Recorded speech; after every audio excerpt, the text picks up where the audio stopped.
எல்லாம் வர போறாங்க. போய் சாமா போ. ஐயோ விருந்தாளியா, இங்க வந்து எண்ணெயும் இல்ல, பருப்பும் இல்ல, மிளகாத்தூளும் இல்ல, எதுவுமே இல்ல. இப்ப போய் விருந்தாளி வரேன்னு சொல்றாங்க. இல்ல இல்லன்னு சொன்னா நான் அன்னைக்கு தானே வாங்கிட்டு வந்தேன். என்ன இல்ல இல்லன்னு சொல்ற? சரின்னு போயிட்டு எடுத்துட்டு வரேன் காய்கறி. சரி அங்க போட்டு வச்சிருக்கா. போட்டு இந்தா கூட்டுறா.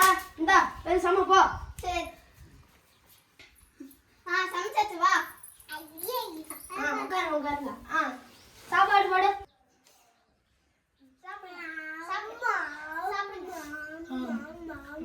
மச்சான் சரக்கு குடிப்போமா?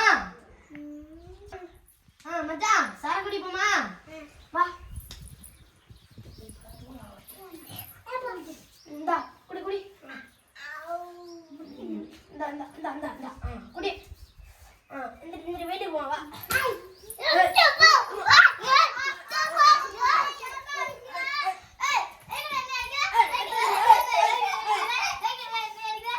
மது அறிந்து விட்டு பொம்பளை அடிக்காதீர்கள். இந்த சேனலை சப்ஸ்கிரைப் பண்ணுங்க, லைக் பண்ணுங்க, இந்த எப்படி இருக்குன்னு பார்த்து கமெண்ட் பண்ணுங்க.